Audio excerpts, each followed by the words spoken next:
कारगिल युद्ध की याद विच कारगिल विजय दिवस जिला गुरदासपुर के दीनानगर विखे मनाया गया।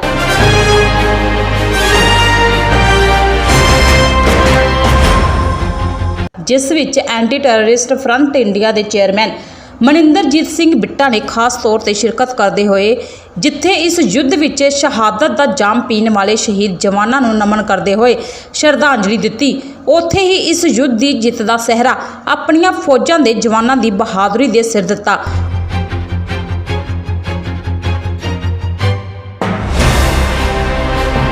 अते इस मौके शहीदों के परिवारों को सन्मानित भी किया गया।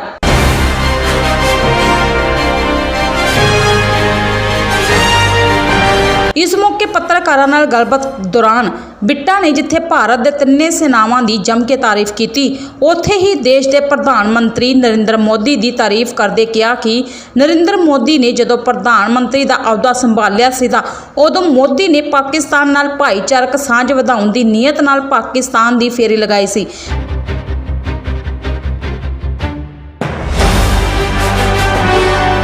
पर पाकिस्तान ने तोहफे वजों भारत की पिठ विच छुरा मारते हुए पठानकोट और दीनानगर आतंकी हमला करवाया सी, जिस तो बाद प्रधानमंत्री मोदी ने कदे भी पाकिस्तान दे नाल अज तक कोई गलबात नहीं की।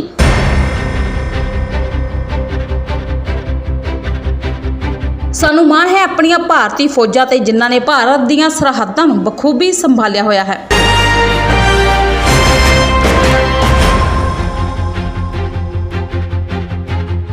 कोरिडोर न्यूज़ ਲਈ सन्नी सरोज ਦੀ विशेष रिपोर्ट। कारगिल ਦਾ युद्ध एक बड़ा भयानक युद्ध ਸੀ।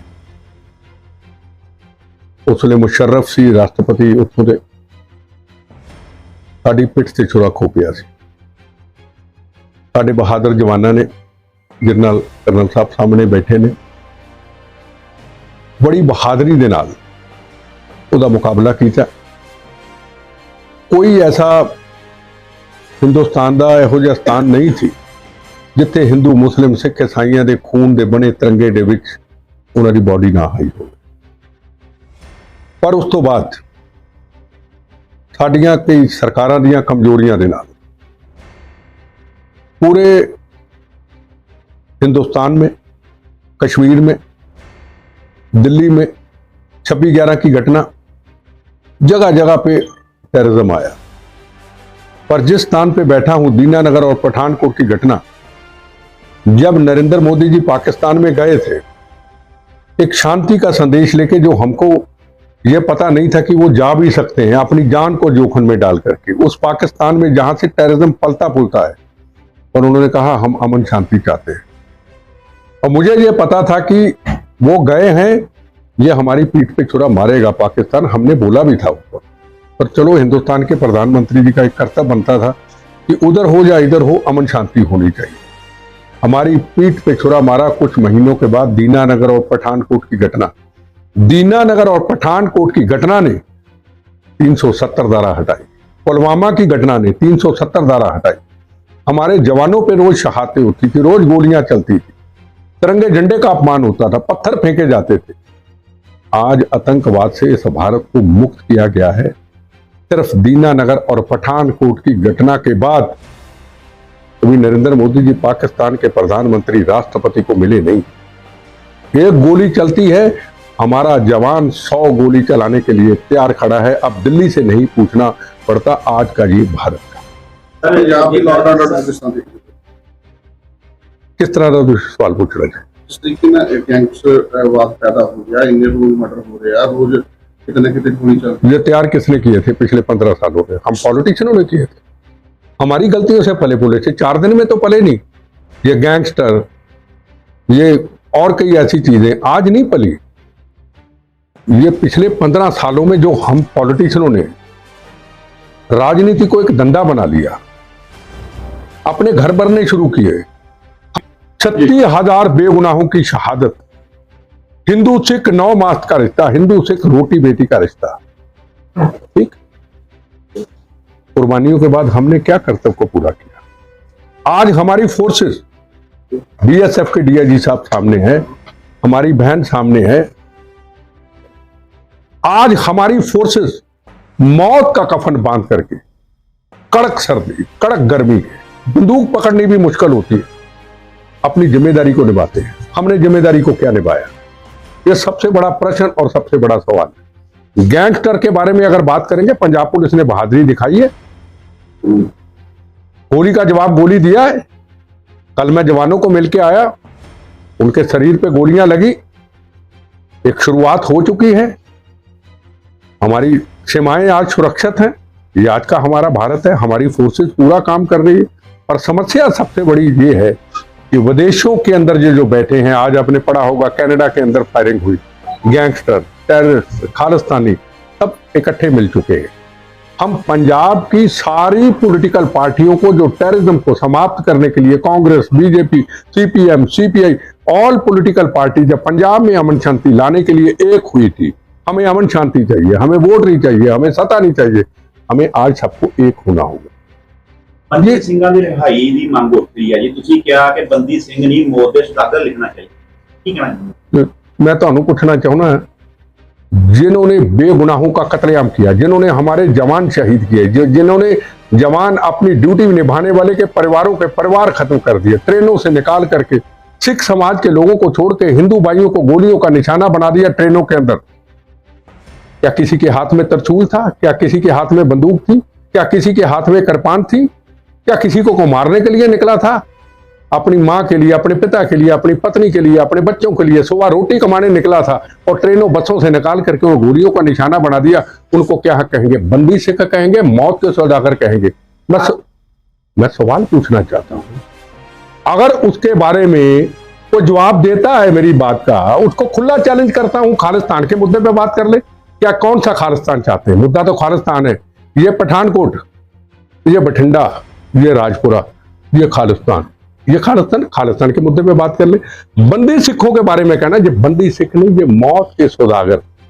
आपने होर्डिंग लगाने हैं, हरमंदिर साहब के बाहर लगाइए, आप गुरुद्वारा साहब के बाहर होर्डिंग लगाइए, कोई आपको मना नहीं करता, पर उस पर यह लिखिए ये मौत के सौदागर थे, इन्होंने बहनों के सुहाग उजाड़े थे, इन्होंने बच्चों को यतीम किया था, इन्होंने खून की नदियां बहाई थी, लिख दो। और जो हरमंदिर साहब में हिंदू, मुसलमान, सिख, ईसाई दुनिया में आकर के नमस्तक करता है, पूरी दुनिया में सिख कौम किस लिए? यह सिख कौम सिखों के लिए नहीं है। यह दुनिया के बड़े इतिहासकारों ने कहा है, सिख कौम मानवता के लिए बनेगी, जिसमें हिंदू भी, मुसलमान भी, सिख भी, ईसाई थी, अपनी किरत कमाई, अपने खून पसीने की कमाई से नमस्तक करके मुल्क में अपना योगदान देता है। इसलिए सिखी धर्म को प्रफुल्लित करने के लिए, जो मानवता का प्रतीक, लंगर के लिए, एजुकेशन के लिए, सिखी स्वरूप को प्रफुल्लित करने के लिए, वो हम वकीलों को देंगे। मौत के सौदागरों को बचाने के लिए 1 घंटे की फीस लेता है वकील, 20 लाख आपके खून पसीने का पैसा। इसको क्या कहोगे? बंदी सिख। आज शहीद आजम भगत सिंह, इनको पता नहीं है, कहने वाले शहीद भगत सिंह की फोटो हटा दो, शहीद भगत सिंह आतंकवादी था, ये कहते हैं। भगत सिंह की तस्वीर आज पूरे हिंदुस्तान के कोने कोने पे जाता हूं, पंजाब कम होता हूं, हिंदुस्तान के गांव गांव में लोग बुलाते हैं, जहां भी गाड़ियों का काफिला निकलता है, भगत सिंह। सबने अपनी विरासत शहीदों ने भगत सिंह को दे दी। भगत सिंह अमर है, भगत सिंह आज भी हमारे दिल में है। क्या कहना चाहेंगे फिर जो बोल रहे हैं कि जो शहीद भगत सिंह जो है वो आतंकवादी है, इसकी तस्वीर जो है अजायबघर से हटानी चाहिए? इसके बारे में मैं कहता, हाँ, मैं जवाब देता हूं। अजायबघर साहब, मेरा घर बिल्कुल पास है अजायबघर साहब, हम भी जाते थे, दिन में 2-2 बार जाके बैठ के उन योद्धों की तस्वीर देखते थे, उनके हथियार देखते थे। इन्होंने कौम के लिए नहीं, मजलूमों के लिए शहादत कुर्बानी दी थी, उनके हथियार अभी भी वहां पे है। मौत के सौदागरों की जब तस्वीरें लगाई जाएं, उसमें भगत सिंह जी की तस्वीर हो, उसमें बंदा बहादुर जी की तस्वीर हो, उसमें महान हरि सिंह नलुआ, महाराजा रंजीत सिंह की तस्वीर हो, मैं कहता हूं बिल्कुल आप अजायबघर में मौत के सौदागरों की तस्वीरें लगा लीजिए। भगत सिंह, महाराजा रंजीत सिंह, जिनका काबुल कंधार तक राज था, उस वक्त मुगल भी कहते थे, मां कहती थी बच्चा सौ जा, हरि सिंह नलुआ आया फौज का जर्नैल, वहां उनके हटा करके सरकार को कहते कि नया अजायबघर साहब बना दो, एक मिनट बना दो, और उस अजायबघर में उन योद्धों की तस्वीर लगा दो, जो मौत के सौदागर हैं, उनकी तस्वीरें वहां लगा करके लिख दो ये मौत के सौदागर थे, ये कौम का अपमान किया था, लगा दो।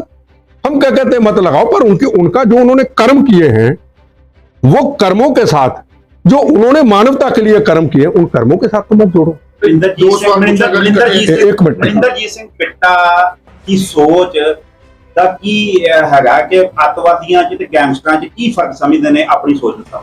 देखो, आज गैंगस्टर और टेररिस्ट एक हो चुके हैं, बड़ा सस्ता सौदा हो गया।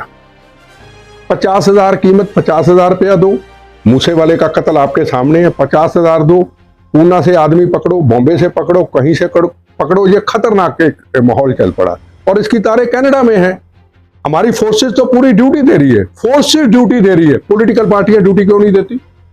हम बगैर वर्दी पे जिम्मेदारी निभाते हैं, जवानों के लिए शहीद हो जाते, परिवारों के लिए पूरे देश में जाते। हमें को राजनीति नहीं करनी, हम राजनीतिक नहीं है। बाकी पॉलिटिकल पार्टियां जिम्मेदारी क्यों ना उठाएं? हर चीज फोर्सेस की है कि फोर्सेस सब कुछ करे। मैं पूछा फर्क की समझना? फर्क एक है, अब गैंगस्टर और टेररिस्ट एक हो चुके। खालिस्तानी ਗੱਲ ਕੀਤੀ ਜਾਵੇ ਤਾਂ ਪੰਜਾਬ ਸਰਕਾਰ ਨੇ ਕਿਹਾ ਗੈਂਗਸਟਰਾਂ ਨੂੰ ਮੁੱਖ ਧਾਰਾ ਚ ਲਿਆਉਣ ਦੀ, ਜਿਹੜੇ ਗੈਂਗਸਟਰ ਮੁੱਖ ਧਾਰਾ ਚ ਆਉਣਾ ਚਾਹੁੰਦੇ ਨੇ ਉਹਨਾਂ ਦੀ ਪੰਜਾਬ ਸਰਕਾਰ ਮਦਦ ਕਰੇਗੀ।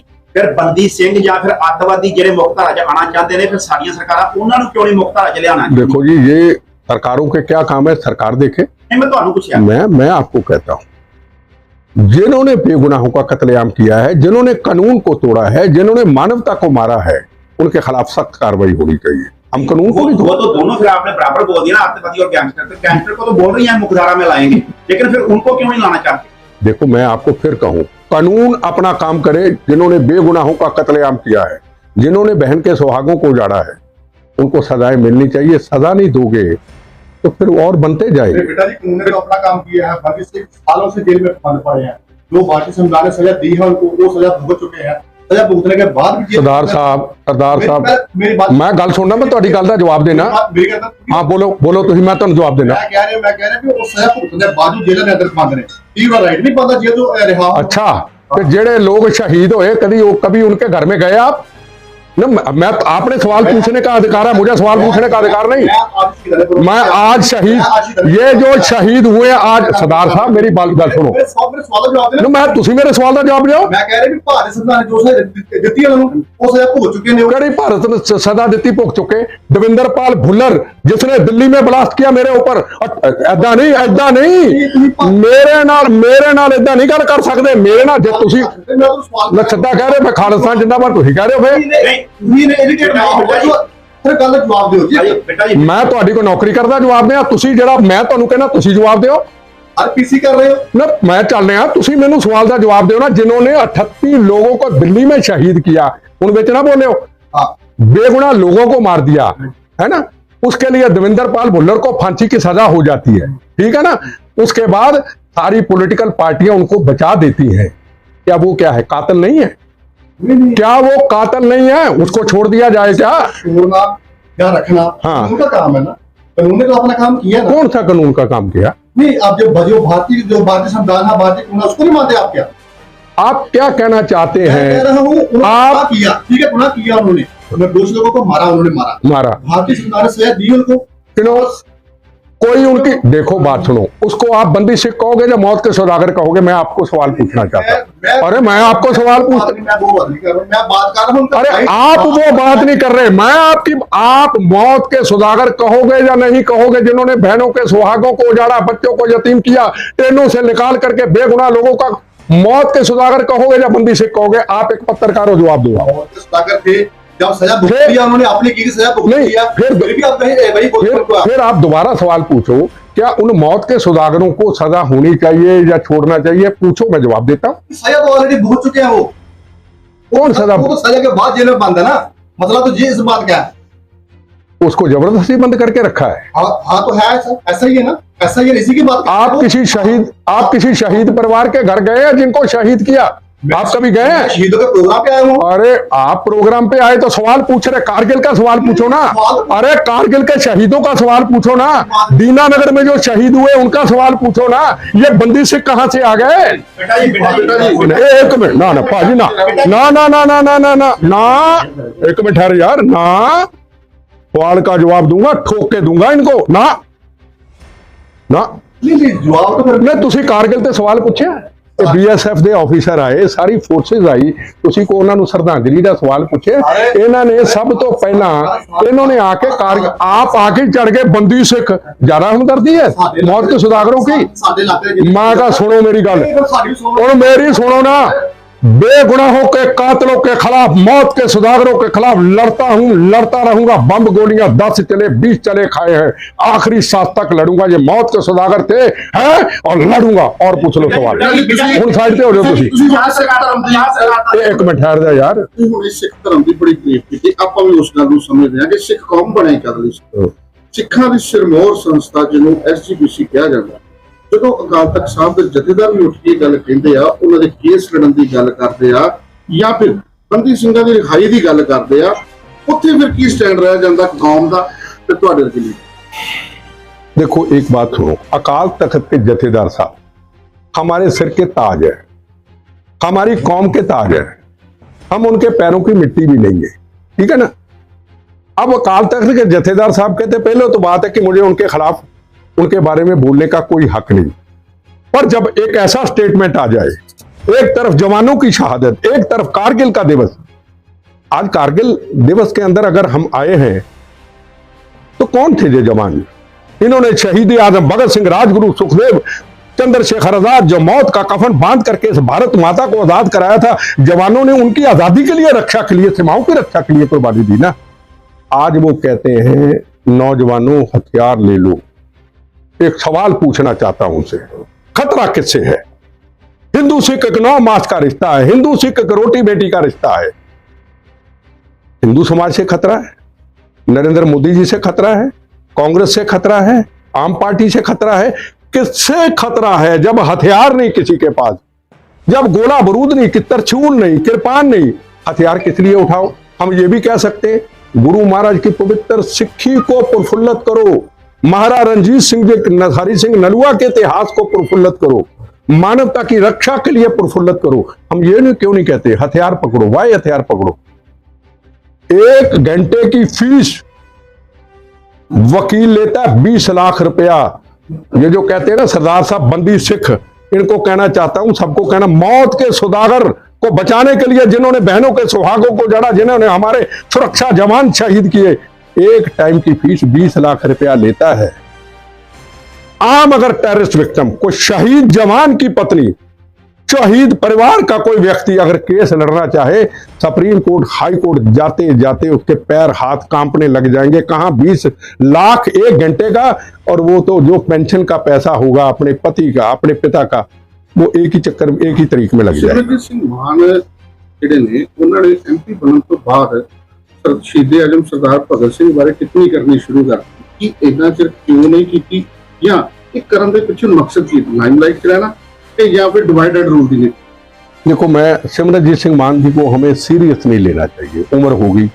जो भगत सिंह जी के ऊपर कुछ बोल सकते हैं, टिप्पणी कर सकते हैं, जिसको दुनिया मानती है, जिसको हमारा पाकिस्तान दुश्मन देश भी उसको अपना आदर्श मानता है, तो मैं समझूंगा उनके बारे में कुछ कहने का कोई मतलब नहीं रहता। पर हाँ, उनके कुछ लोगों ने, मैं आज अखबार में पढ़ा कि हरमंदर साहब में सेक्रेटरी साहब को कोई एक लेटर दिया है कि भगत सिंह जी की तस्वीर हटाई जाए।